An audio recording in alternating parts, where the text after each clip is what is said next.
So, welcome to the book talk with Mikki Baloy. Yay! So exciting. Um, my name is Eryka, and I'm so grateful to you all for being here. Um, this is the first time I'm hosting something like this, and I'm so excited. It's this book reading, book talk thing is something that I've been wanting to do for quite a few years, ever since COVID started and I realized that I could go to a book talk, from an with an author who would never come to frickin' Boise, Idaho, even though they might go to New York when I used to live there. Um, so this is something that it's that I've been wanting to do for quite a while, and Mikki, because Mikki is a wonderful friend, was like, yeah, sure, I'll do it. So thank you for being my guinea pig and for being willing to do this with me. I'm deeply, deeply, deeply grateful. Thank you. Um, just a little bit of housekeeping. This will be recorded and it'll go on YouTube and my website, possibly Mikki's as well. It also might be turned into a podcast. I just want to let you know all of the possibilities so you have consent and about like how you appear and whether you say things, so you know how it might be used in the future or viewed by others in the future. Um, oops, I'm going to turn on the transcript somewhere if I can figure out how to do that. Captions, right? Yeah. So if that's helpful for you, use it. I actually find it really distracting, but that's just me. My request is that you all stay muted unless you're asking a question and getting your answer from Mikki. So we have a nice clean recording. If you have a question or a comment, either note it in the chat or use the the raise hands thing under reactions. And let's see what else. Oh, also, please feel free to use the reaction emojis. It's weird because we're not all actually in the same room. We can't hear anybody laughing or like going or reacting. So if you have a reaction that you feel comfortable sharing, please feel free to do that. The celebrity applaud thingy. And if you don't know what I'm talking about, it's under reactions, and that at least that's what it shows up on mine. Zoom is still, even after 4 years of intense zooming, it's still somewhat of a mystery sometimes. um, and also how you want to show up and be present is entirely up to you. Camera on, camera off, totally cool. If you have a drink, feel free to drink. Yes, you all rock. And if you have a snack, feel free to snack. It's our virtual bookstore cafe here. um, and I just wanted to share briefly about me so you know the context that I'm coming from. Um, my name's Eryka. I live in Boise, Idaho, on the traditional and unceded lands of the Shoshone-Bannock nations. Um, I'm originally from New York City, and that's actually how Mikki and I met. We met like 15 years ago. Uh, that's a whole other story. And I'm also a social worker. I'm a life coach. I'm a photographer and a trauma trainer. My website is www.eryka.com. Feel free to check it out. And in terms of this book talk and reading, um, I was raised as an atheist by parents with a Jewish background. They were both atheists. My mom is now like big Jew. She's very Jewy, which has been an interesting journey for me as well as for her. And so I'm like reluctantly spiritual. It's been a journey of my own. And so I have to say, Mikki, that like if we weren't friends and we weren't doing this, it's the odds are low that I would have read your book. And I'm I'm so thrilled that we are friends and that we are doing this because, oh my gosh, what a beautiful book. And it's so powerful. And I'm really glad that I read it. I mean, I'm even wearing like lotion. Um, so thank you. So I just wanted you all to know that so you know where my questions are coming from and where my perspective is coming from.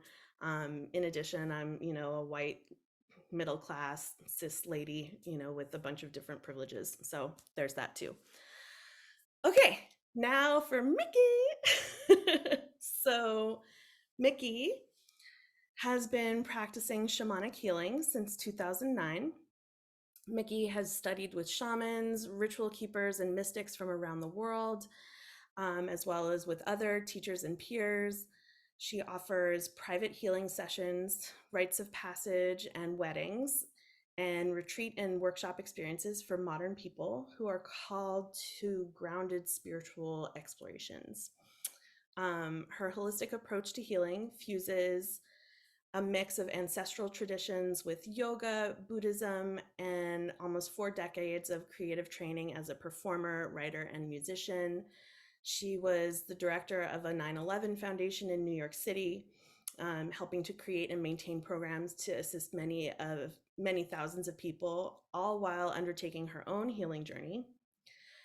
In addition to conversations with Mother Mary, she is also the author of Hallowed Underground: Sacred Hope and Healing in Dark Times, which I haven't read, and I wonder, how related that is to COVID and or I know that you wrote it before COVID, but how that journey might be helpful now as we continue the COVID recovery. Um, and that book, Hallowed Underground, describes her recovery from PTSD, depression, divorce, and sexual assault. And she has been featured in 2 books about about post disaster resiliency. And Conversations with Mother Mary: Loving Wisdom from Her Life to Yours came out in 2022, and she's working on the sequel. So if you haven't gotten it already, get her books, both of them, and try to order from an independent bookseller. And if it's not possible to get them there, then they're available at the Evil Empire. So, Mikki, is there anything else that you would like to add? I feel like that's already so much talking about me, but the one thing that's not included in that version of my bio is that I also do ancestral lineage healing Oh, sorry. sessions, certification in that, which no, I'm pretty sure that's the copy that I gave you. So yeah, that's the only I mean, it thing. is, but yeah. The additional certification that I received to do a very particular method of ancestral work. Thank you. Mhm. So, again, thank you for being my inaugural guest. And so, the loose structure that we have planned for today is, I'm going to ask some questions. Mikki will do a reading. Then we'll open it up to Q&A, and we'll check the vibe of the room after and see what happens next. Okay. Any questions from anyone? Thumbs up, thumbs down. Okay. I just wanted to know, I haven't read the book, but I'm very interested in the title drew me in. So just placing it out there. Thank you. Yeah. Yeah, the title is so, yeah, let's start off there. How did that title come to you? Well, I mean the whole context of the book, for those of you who aren't familiar, which is here, by the way. Um, I through my shamanic practice and journeying, started to meet with a spirit that sort of revealed herself to be Mother Mary. Much to my surprise, because I'm not Catholic at this point, I'm not Christian really. And so it was a surprise to me that she would be the one who seemed to want to be in relationship. And so, really, the early stages of meeting with her, it was just one on one. It was me with her. And then over time, she encouraged me to start writing down some of the messages and the meditations that I was having. And then the next step was that she encouraged me to do that live with people. So essentially, like channeled messages. And in order to do that with people, I sort of had to create a sort of container for that, like a package and an invitation. And so I thought, I don't know, it's a conversation with Mother Mary, I guess. And so that just stuck. Really, it became what those over Zoom or live events became were conversations with Mother Mary, and a lot of them are transcribed into the book directly. Um, and then I had a feeling that there would be more than one of these because as long as she keeps talking, I'll keep writing. So the little subtitle was "Loving Wisdom from Her Life to Yours," because part of what she shared in those early journeys was about her life as a human woman in biblical times. Um, so it is really from her life to ours now. And the sequel, just a little sneak peek, I think tentatively titled is titled Pilgrimage, because it has a lot to do with my travels, visiting different pilgrimage sites, and what that means um, as a sort of pagan type person, and what are we looking for when we make pilgrimage? What is the what's the intention there? What's the question behind pilgrimage? Um, and then in addition, all of the messages that she shared with me in those places. So that was a long explanation for the title, but I feel like I couldn't just tell you I couldn't just tell you what the conversation meant. Yeah. No, thank you. I like long answers. Um, so, okay, as someone who is not religious and has very complicated and often not very positive feelings about religion, especially organized religion, um, like channeling before reading your book and knowing you always sounded a little bit like psychosis.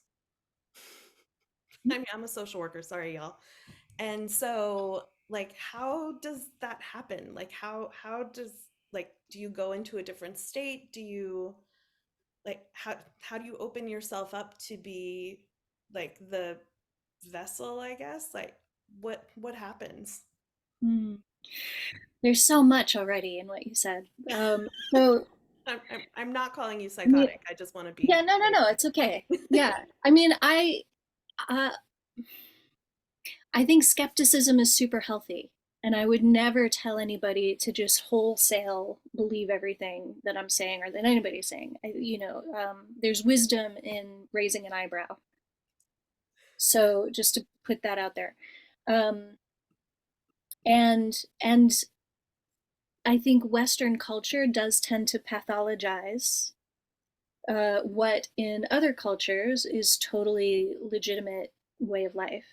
So there is that sort of disconnect, or cultural lens that we're seeing through. And yes, some people just they have psychosis, so that's real too. Um, but to the question of how this comes about, I suppose, or how I can just share how it came about for me, um, which was gradually and safely. Um, I didn't start out thinking, "Oh, I'm going to channel. That's the thing I'm going for." It was really a slow process of cultivating my intuition, of learning to trust myself, trust my body, trust the information that was coming through, learning to confirm, like, am I hearing that right? Okay, yes, good. Let me move on to the next question. No, I don't quite have it right. How do I refine that? How do I, get another answer? Um, and so, yeah, so it was slow and gradual. Also, learning to trust the spirits. And that's a whole other conversation. You know, we could do like a seminar or a series of classes on that. But, um, you know, the premise in shamanism is animism. So the belief that like everything in creation is ensouled, that everything has some animating intelligence or power. Um, and so part of my practice was learning to be in relationship, learning to communicate and listen to things that aren't necessarily human. And learning to build those relationships and friendships in a mutually trusting way, which requires some discernment. Right? So, having done all of that, then I was able to say, okay, yes, Mary is loving. She's consent oriented. She's not trying to bully her way into my life. And she's got some really beautiful things to say. So all of that tells me that this is an okay relationship. Like I have like a green light here. Mm. Um, does that answer what you were asking? I think there was a lot in your question. There was a lot in my question. Um, yeah, well, so I mean, I have so many questions about this. Like, so do you feel like you're in a fugue state when you are channeling? Do you feel like you're having a conversation with like parts, if you're familiar with parts work like Mhm. IFS, internal family systems where we name parts of ourselves? You know, is it like parts talking to each other, or is it like a um or is it like someone is talking to you, you know? Mhm. Yeah, it's definitely the last one. Um, uh, there are there are people who channel who just leave the room. They're elsewhere for the duration. That's not how it is for me. I'm still present. Um, I'm definitely in a different state than I am right now, talking with you all this way. Hmm. It's a different mindset. It's a ritual kind of vibe. Um, but I'm still present, and so it is like having a conversation. And I almost I feel like a almost like an interpreter. So she's here and she's talking, and I have to either speak directly what she's saying, like direct quotes, or if it's more that she's sending some like more empathic or visual things, I have to put words to that to communicate it. Yeah. Hmm. And the parts thing is interesting because you know, again, it's the shift between kind of Western lens and animist lens. Hmm. Because with a Western mindset and you know psychotherapy mindset, it's easy to think that spiritual phenomenon are coming from our own imaginations. But if we're animist about it, those are actually spirits. Like that's not, they exist independently of my psychology. Mm. So it's not all just about us. Exactly. Exactly. It's not just Yeah. about humans or the individual. Yes. But I have done IFS work, so I understand where that question is coming from. And I think it's great to double check that. You know, if anybody's doing some kind of spiritual stuff, like it's legit to say, is this actually coming from me, Hmm. or is this contact? Yeah. Thanks, Mikki. And I just want to double check and see if there are any questions about IFS because we're both talking about it quite a bit, and I don't want to confuse anyone or leave anyone behind. So I can explain more if that's needed. Um, and if you would like that, just So say what is that? Sorry. Mm. sure. Do you want to, or do you want me to, Mikki? No, please, you, yeah. So IFS stands for Internal Family Systems, which is a therapeutic technique created by I mean, I'm sure he stole it from somewhere, but oh, sorry, did I say that out loud on something that's being YouTubed? I'm sure he was inspired by others. Uh, that's it as well. And it's a therapeutic technique to help people heal from trauma, acknowledge different parts of themselves to, heal past relationships, heal the pain that they've been experiencing through their lives.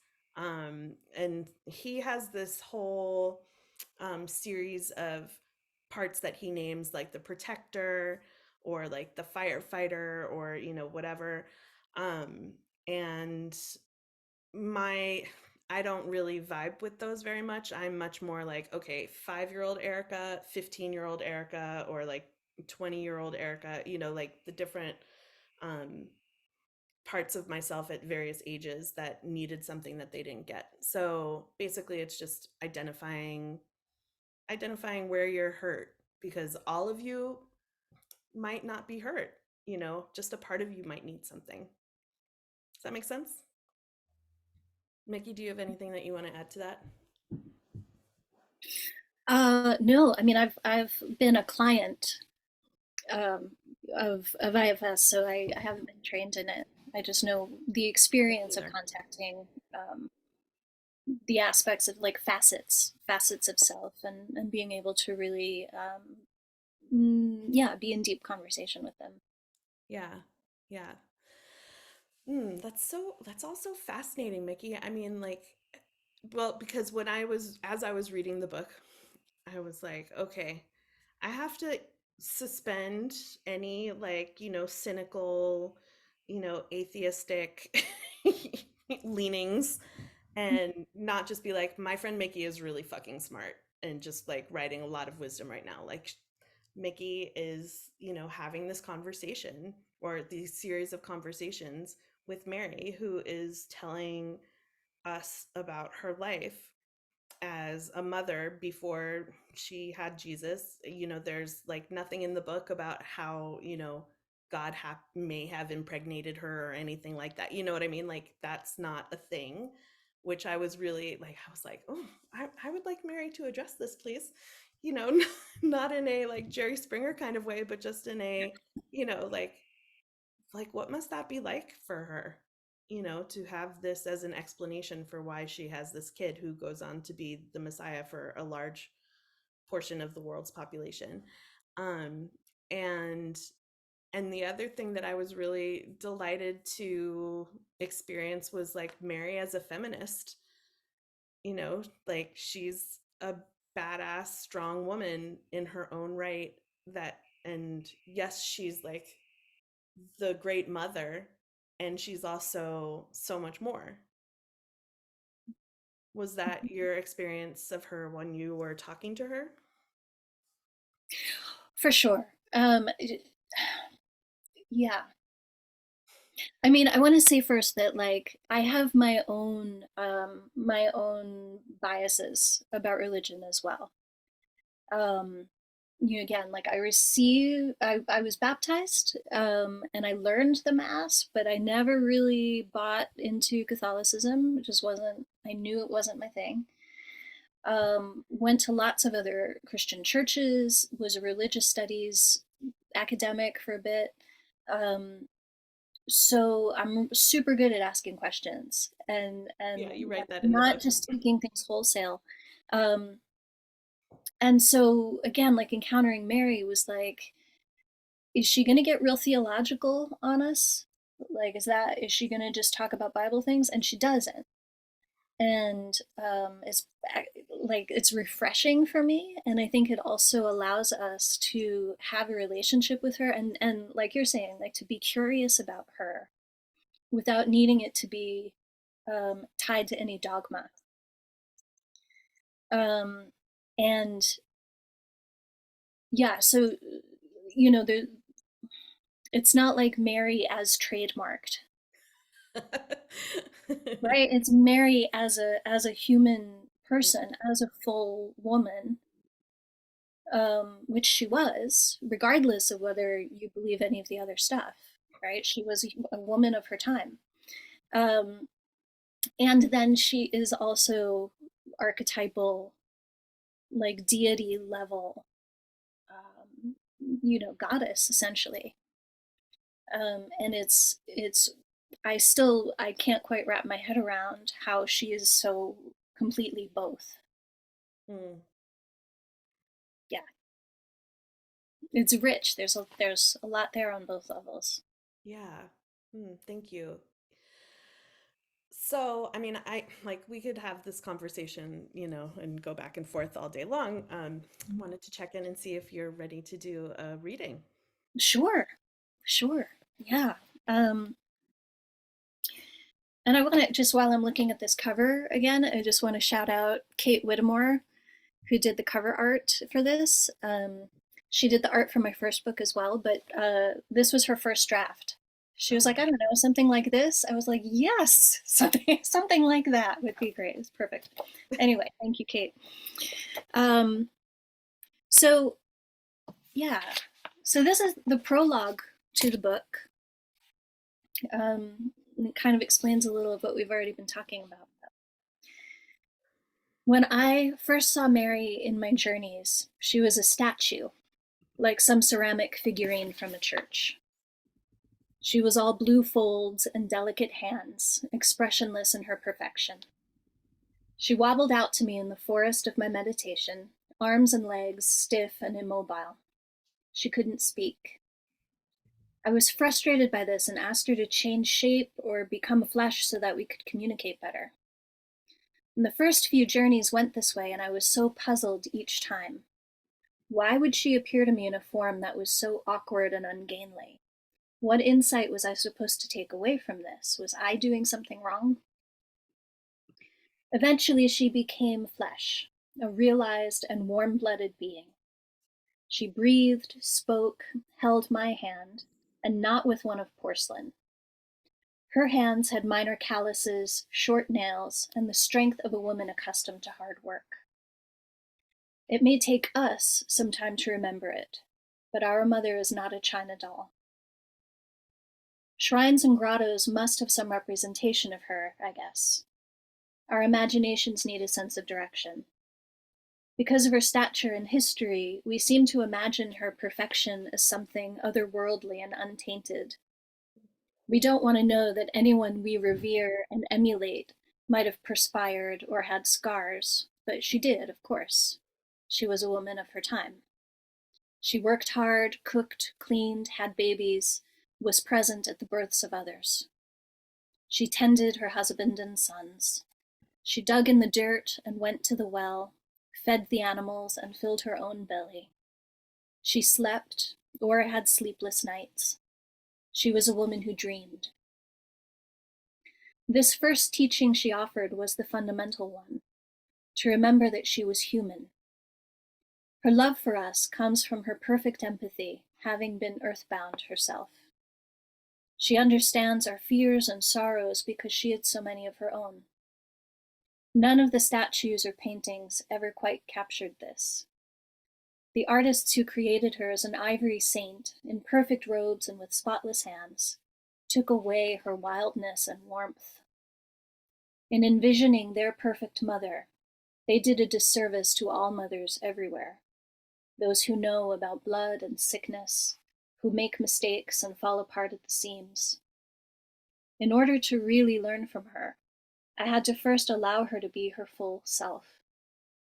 She showed me the prison of the pedestal, the stiff bondage of those blue robes and perpetually upward gazing eyes.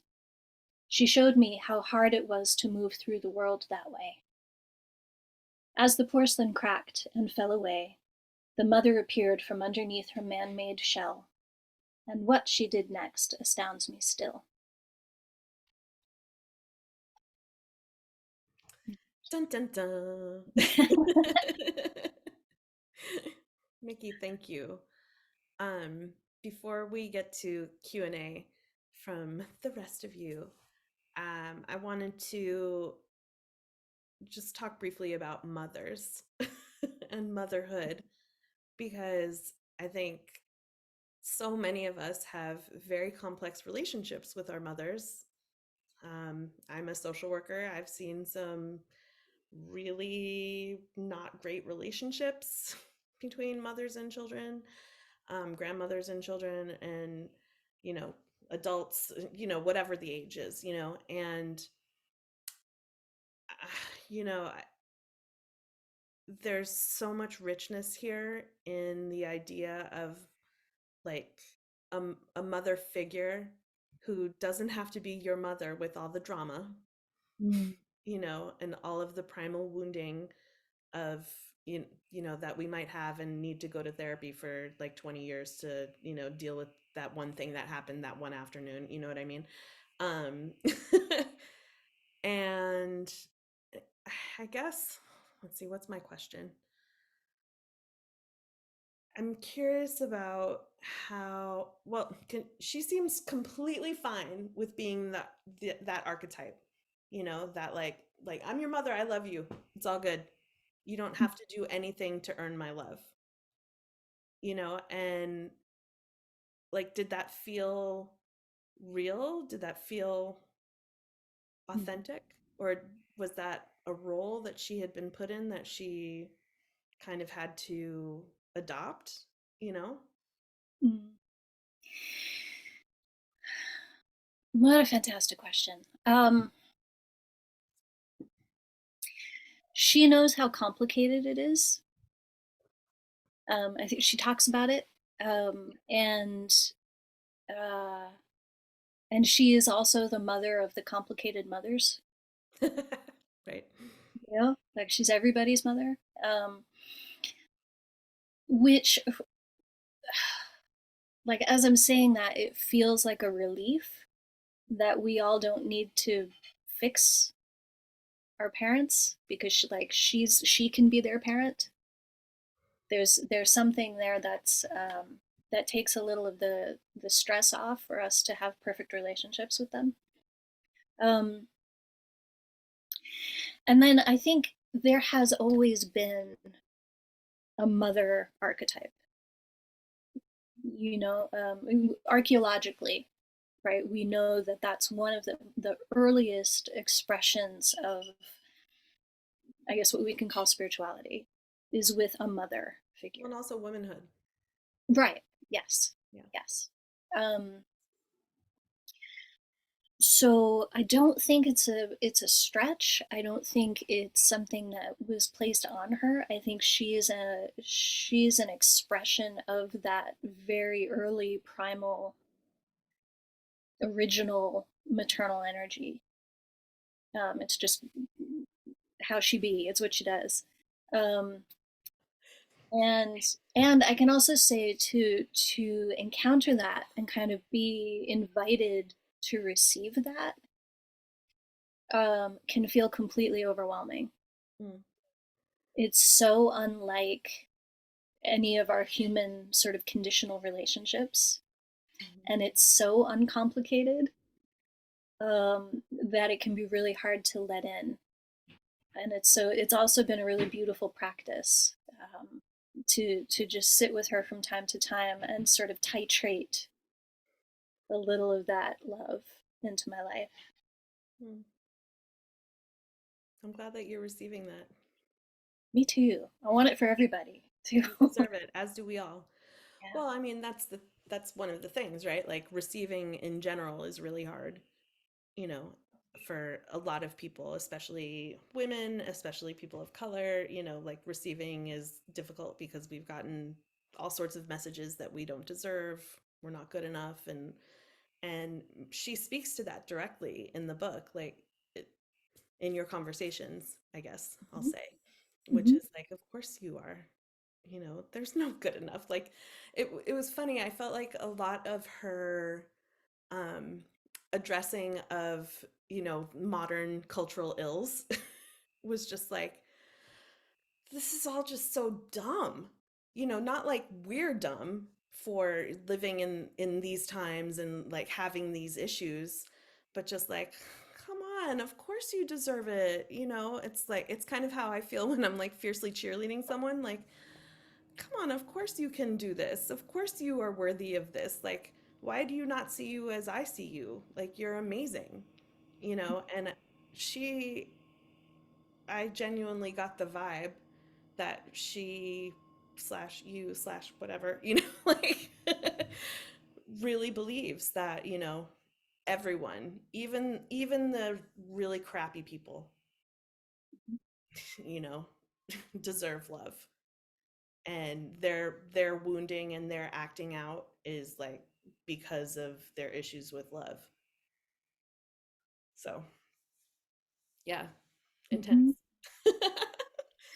It's yeah, yeah. It's profound and it's challenging. It can be a really provocative kind of love. Sure. Well, and I really loved hold on, let me find it. The part where she talks about the types of love. Do you mind if I read it? Please. Um, so, if you really believed how loved you are, it would dismantle so many things. That's why I'm here, and that's what I want you to practice. This is the private revolution, remembering that you're loved. You might experience this love in the same ways that you experience the ocean. Sometimes it's choppy and turbulent, and things feel uncertain, and you get motion sick because it feels so big, overwhelming, and unpredictable. It can upend everything. And sometimes the love is a storm that blows through and forces you to change things. At the time you might be devastated. Or the love can also be this beautiful, tranquil seagulls and sunset moment of the perfection of being alive. It's the same love, but it's behaving in different ways.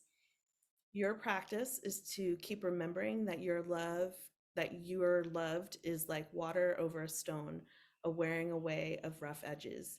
You may not be transformed overnight, but over time, you'll see how soft and strong you are when you know in your bones that I love you and that you are loved. I highlighted that on my Kindle. um, yeah, what a beautiful way of conceptualizing love and the different ways it can appear to us. Because love isn't always, it's kind of like self-care, right? Like self-care isn't always like massages and baths. Like sometimes you have to go to the dentist, you know, and get Right. a crown. Mhm. So let's open it up to Q&A. I mean, I have more that I can say if y'all, you know, have, audience block. Sorry, I'm trying to not be blinded by the sun here. Um, does anyone have any questions or remarks? You don't have to have read the book. That's okay.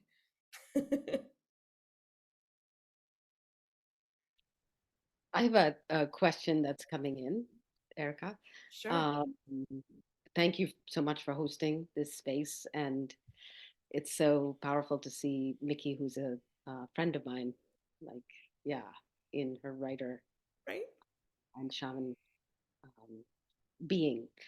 And so I have a curiosity around. It feels like much of what's been discussed thus far, I can see the ways it's resonant with your own worldview and your own practice, Mikki. And I'm curious whether there were moments when, in the channeling, you were receiving messages, guidance, wisdom that felt like a divergence from your own way of moving in the world. Um, and how that might have been in terms of being this vessel that's sharing out what you were receiving. Wow, Mm. what a great question. Yeah. Um, I mean, the most obvious thing that comes to mind is that, and this is again like part of how I know this is not part of me that's talking. I really want her to agree with my politics, and she won't do it. Um, I want to be like, well, yeah, okay, you're all love and maternal energy, but like the GOP, like, come on. She's like, not not doing that. Like she won't draw the lines in the sand that way. Um, and that's on one hand challenging because there is so much that aligns with my worldview. And I want her to be on my team, you know. But on the other hand, it's a really beautiful teaching that there is a level of awareness, and I'm not saying that we should always dwell there in a bypassy kind of way, but there is a level of awareness where none of that matters, and where she can really embrace and love and encourage us to do that too. And I am not there. Like, full transparency, I am not there. Yeah, but that's one way that yeah, that her view of things does not align with mine. And it can be challenging, and it she reminds me too in this really lovely gentle way every time I do it. I'm like, so yeah, but let's talk about Trump. And she's like, you want to pray for him? I'll pray with you for him. Like, oh, because she won't ever express the same animosity or judgment that I have.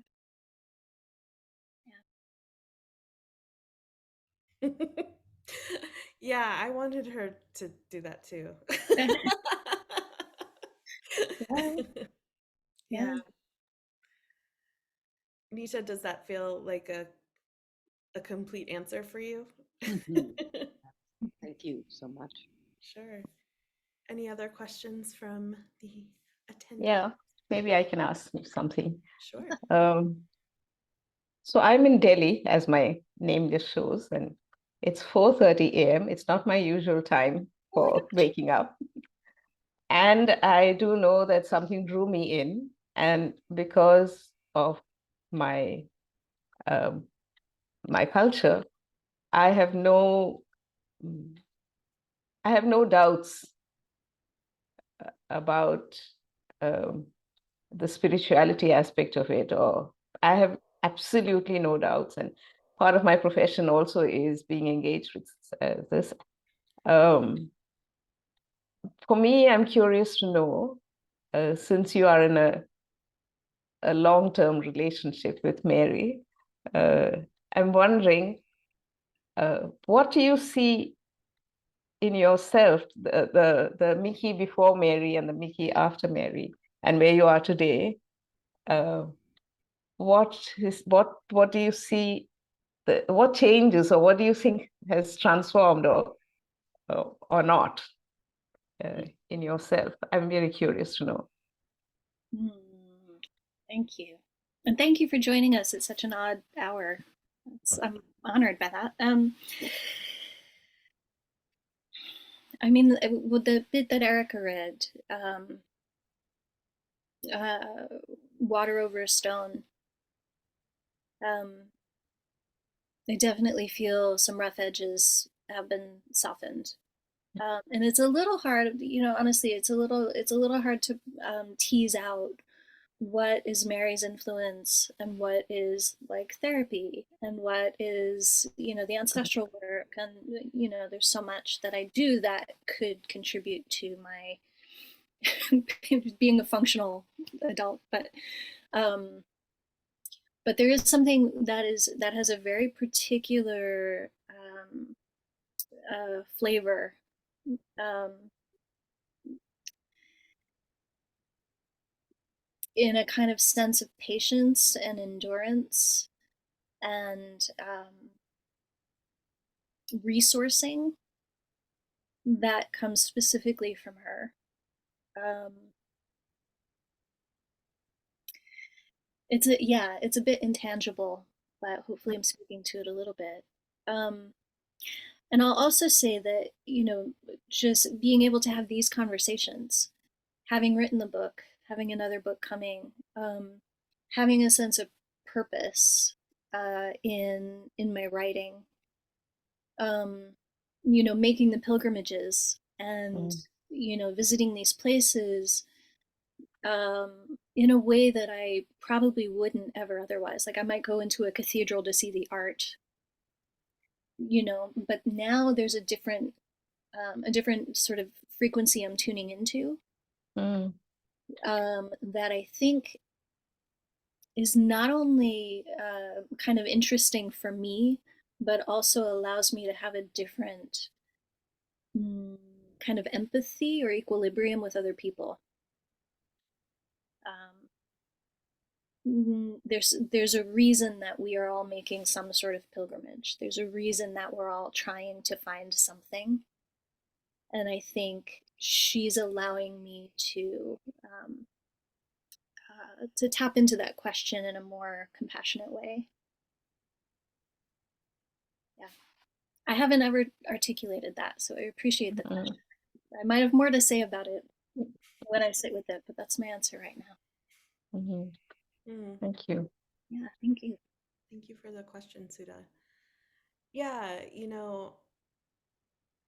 well, so I'm curious about the pilgrimages. Like, are they all in like Europe, Western Europe, like where like Judeo-Christian land, or have there been other pilgrimages to areas where to parts of the world where, Mary might not be like the typical Judeo-Christian Mary that we conceive of, like I mean, I'm not sure what the equivalent in like, you know, the Hindu pantheon would be, but like or Yoruba or whatever, you know what I mean? Yeah, yeah. Well, so far, it's been a lot of Catholic Hmm. places because there is such reverence for her. Hmm. And so many people go to these Catholic spaces specifically to make prayers and offerings and, be in connection with her.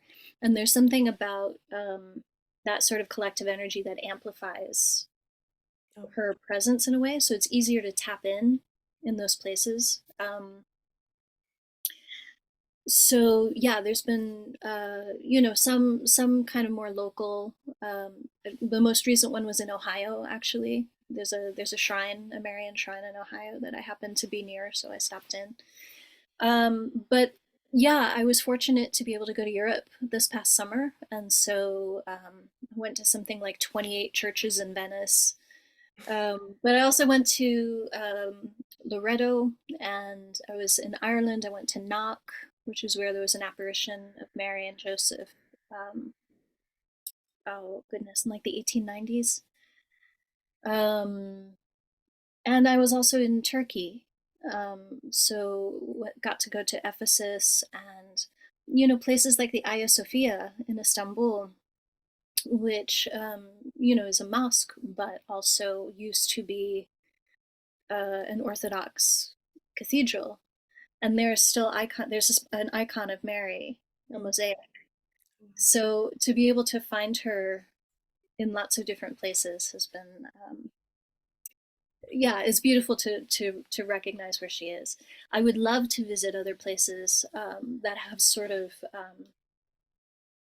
other expressions of the mother, but I haven't had the opportunity yet. But I'd love to. Has she talked about that with you at all? Like the great mother in different cultures? Yeah, yeah. I'm excited to put that in the next book. She sort of compared the expressions of the divine feminine as mycelial. So, in other words, there is Oh, a like sort of mycelium. Yeah. Okay. Mhm. So there is one sort of great mushroom energy, and then there's the individual, mushrooms that pop up, and it's hard for us humans to conceive of that massive energy, and it's easier to focus on one mushroom at a time. So that one mushroom might be Mary, or it might be Durga, or it might be Tara, Hmm. or all of the others. So yeah, so she has talked a little bit about it. I don't think there's conflict between these different expressions of her. It's really the one that feels familiar to us or that's more available to us that we can connect with. Mm, thank you. Yeah. Any other questions? can ask another one if you've already asked. That's okay.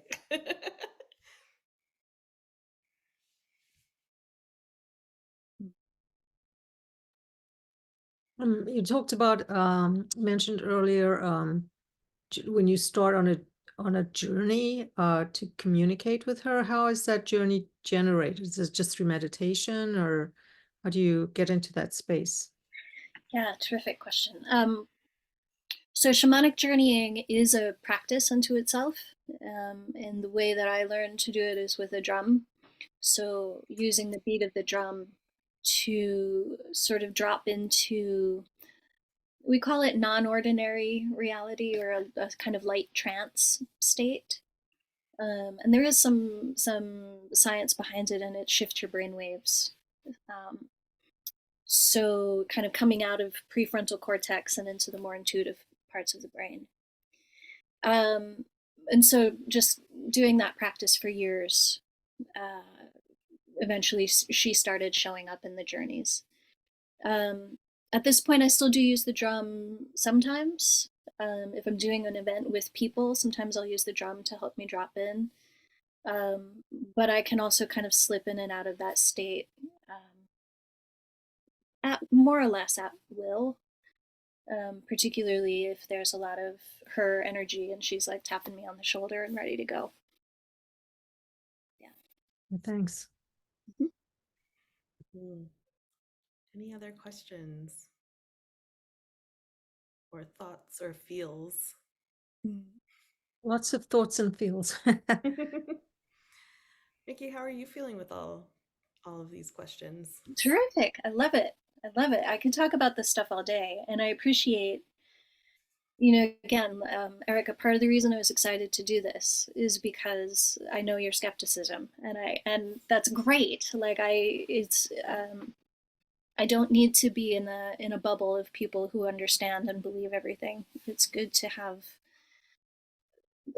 other people's curiosity, for sure. So I'm grateful for it. Well, I hope I haven't been like, this is bullshit, because I don't think it's bullshit. Not at all.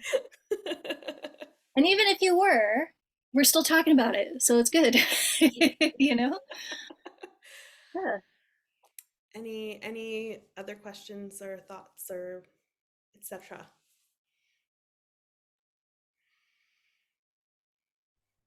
There's a church in sorry, go ahead. No, please. There's a church in South India, just for your information, because you've traveled so widely. And the place is called Velangani, which is supposed to be very, very famous. And this is her shrine there. I just wanted to put it out there. Oh, Something that attracts many, many people to her. Thank you. I would love to go there. Yeah.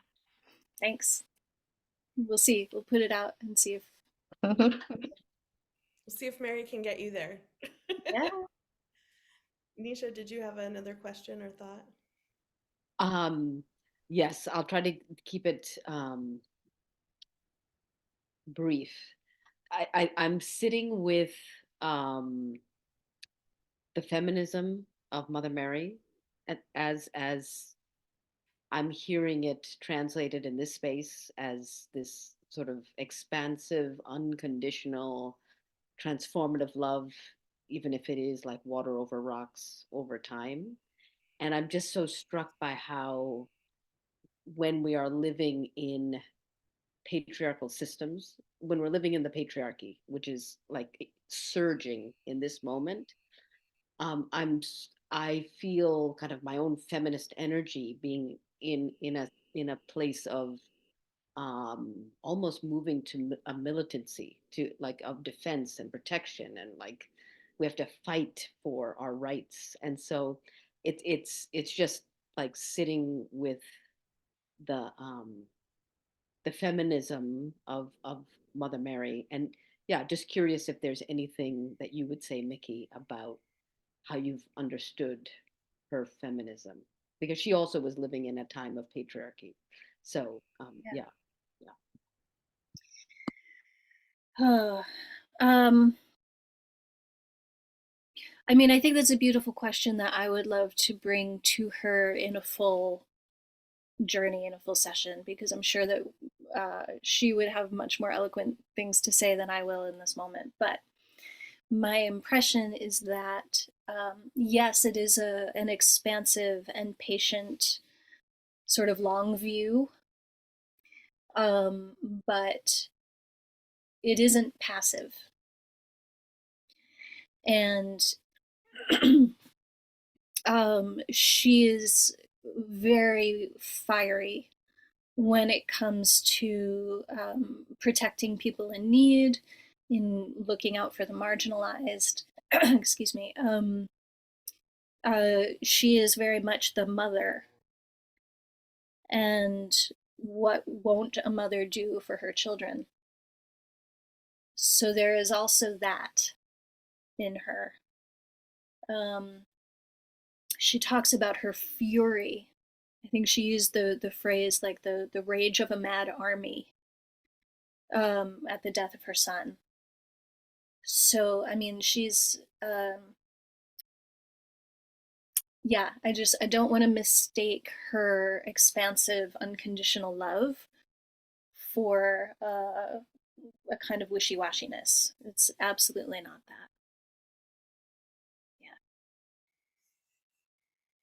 it's care for all is also true. Well, the vibe that I got, if I may, is that Mm-hmm. like her her love is all encompassing, and sometimes it can be angry love, just like a turbulent sea, right? Like it can be angry, and that was her human experience of love too. Her love for her son who was killed, you know, murdered, Yeah.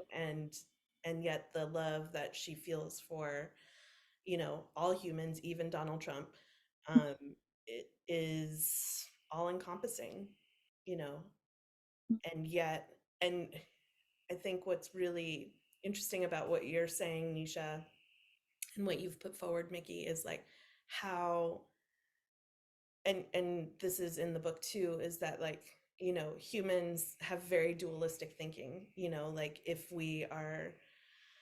um if we care about others, then we have to hate the people who are doing bad things to others, right? Like, which is why I feel completely fine hating Donald Trump, like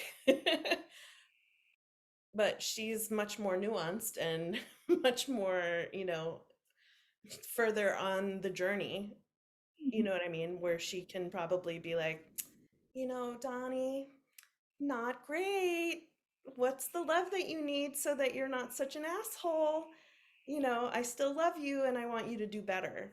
You know what I mean? Like it's not wishy-washy like you were saying, but it's not conditional, Yeah. which is It's really good parenting. it is really good parenting, my gosh. You know, wow, you know, it's pretty impressive Yep. to be able to hold that unconditional love for people who suck. I'm not Mm-hmm. there yet either. I did have a dream once. God, this light is just so epic. I did have a dream once about George Bush where I was able to tap into some compassion for him, but it was short lived and that was a long time ago. And who knew that George Bush was actually like, compared to Trump, not that bad. But that's a whole other story. Sure. Um, let's see. So much here. It's such a beautiful, beautiful book. And she's such a like this figure, I mean, so much can be unpacked forever. I want to be mindful of everyone's time. um Mikki, how are you feeling? Do you want to add anything else into this space, or are we feeling complete? Want to check in with everybody how we're doing. Well, yeah, but I'm happy to maybe read a Oh, little sure. more to Sure, close, if please. that's all right with folks. Yeah, and then Sudha can, get back to bed or something. Yes, oh my gosh. So glad you're here all the way from Delhi. Um, so yes, so I'm gonna read this part. Sometimes what she shares is honestly a little trippy because she's taking me, I think, into the archetypal. And also, I think because maybe I'm sort of given my shamanic stuff, maybe she knows I kind of have capacity for it.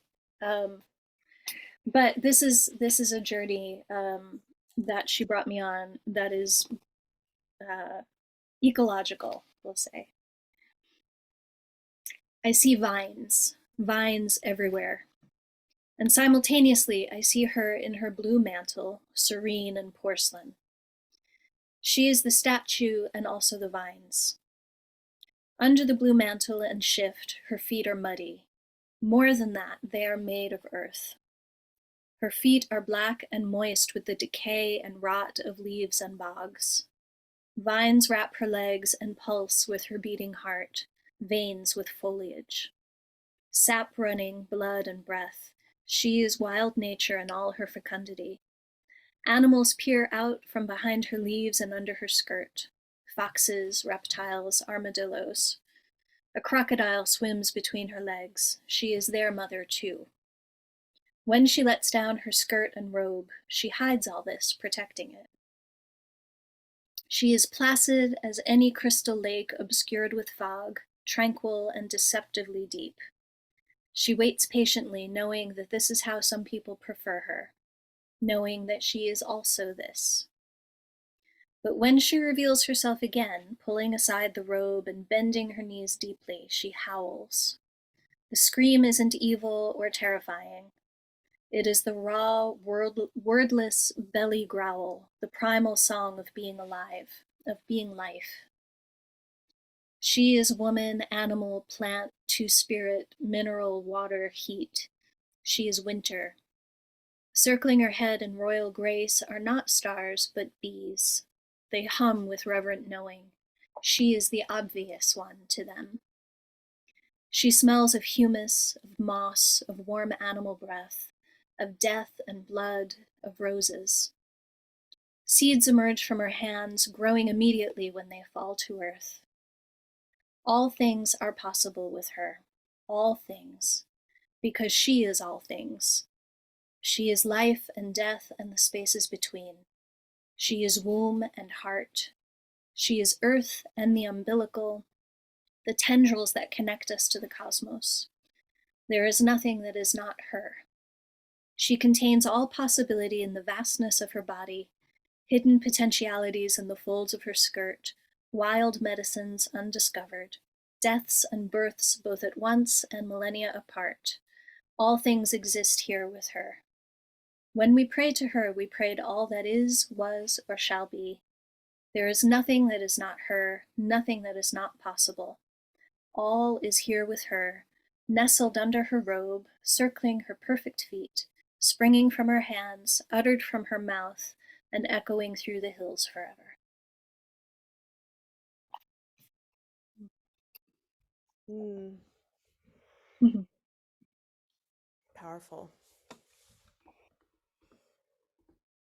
What did that feel like to hear it? Hear her say those to you, say all that to you? That was not spoken. That was very much as though I was watching it happen. That's a description of what I was seeing. Wow.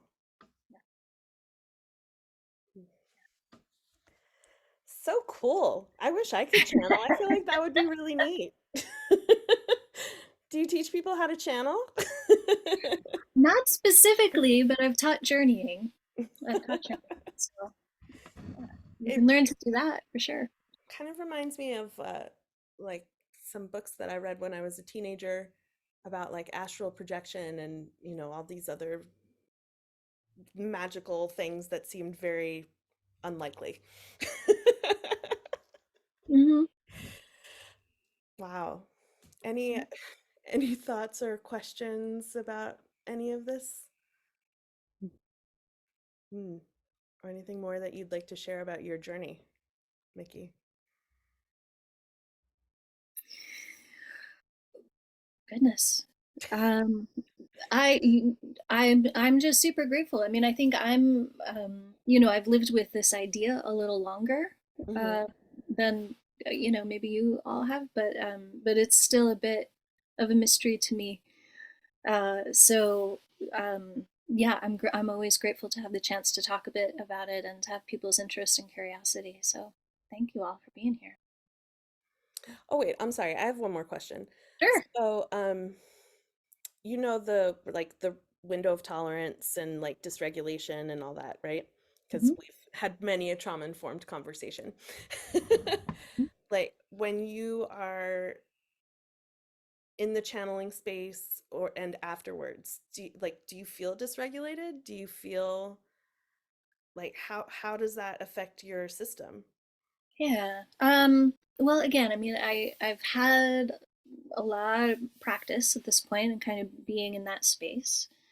If 15 years ago you had just picked me up and dropped me here, it might have been dysregulating, but I've kind of built those muscles a little bit. Mm-hmm. Um, I also, just as general practice when we're doing any kind of spirit contact or ritual work, it's okay to ask to dial down the intensity a little bit. So hopefully we're in collaboration with spirits or with people who can honor the window of tolerance and help things to be manageable for us. Um, and then the third thing I'll say is that Mary in particular is so loving and again so consent oriented and is so good at anticipating needs that it hasn't been an issue in that way for me. Um, After an hour and a half, channeling with people and kind of being on like that, it's fatiguing in the way that it would be if I was doing anything for an hour and a half. But yeah, there's nothing about this for me at this point that is uh, that's too much. That makes me blow out. You know?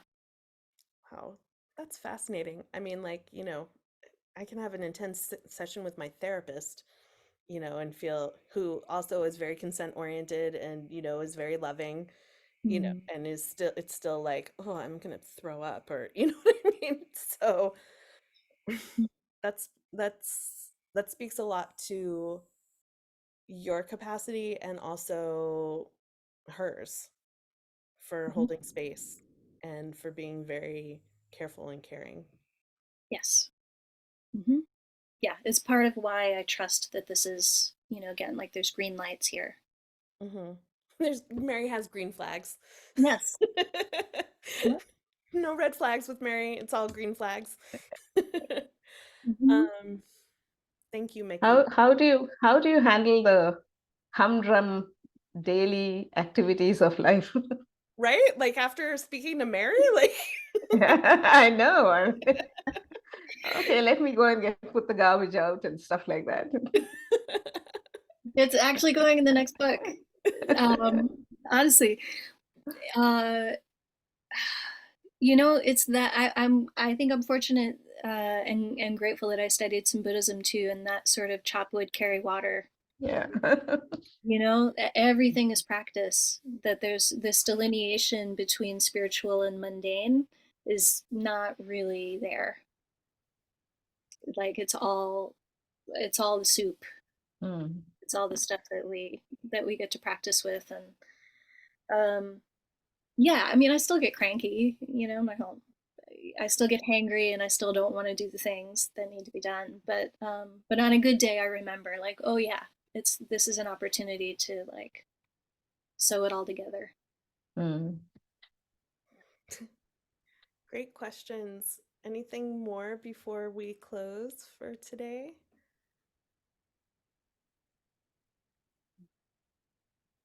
Hmm. Well, Mikki, I'm so grateful to you for, you know, like being open to this mother energy and for being brave and sharing it with the world. Like it can be a scary thing to do this, I mean, there are a lot of people who have very strong beliefs about how one should talk about anything that has to do with Mary or Jesus or whatever. Mhm. So doing this is very courageous and like I really honor you for that. And thank you everybody for being here for the first book talk there will be more on different subjects and like same subjects and everything because, you know, I get to do whatever I want. So, yeah. Um, that's the beauty of it all, right? Um, Mikki, I want to like give you an opportunity to talk about anything that you have coming up or, you know, that you might want people to know about and give people ways to get in touch with you if they are so moved to do so. Thanks for that. Yeah, my website is my name, so mikkibaloy.com. And I'm on social media reluctantly, but I'm there. You can find me. Yeah, the next book, I'm working on it. I don't have a release date yet, but you can stay tuned. And what else? I'm going to be releasing a Shamanism 101 home study course that will include journeying as a practice. So there'll be some instruction and you can engage in that a little bit. That should be out later in the spring. And always healing sessions and ancestral lineage practices as well. So I welcome folks to get in touch. Yeah. Awesome. Yeah, I'll send all of Mikki's contact info and like in a follow-up email. So, yay! Well, thank you, everyone. I hope you have a great evening wherever or morning. And that you're not Thank too you. tired later, Sudha. I know I'm energized more than anything else. Yeah. Oh, how Thank you. beautiful. Yeah. Everyone, thank you so much. Thank you for Thank being you. here. I'm really It's- honored and so excited. And Mikki, you're amazing. And thank you for doing this with us. So much my pleasure. Thanks, everybody. Thank you. Blessings. Bye-bye. Have a great day, everybody. Bye. Bye-bye. Bleh.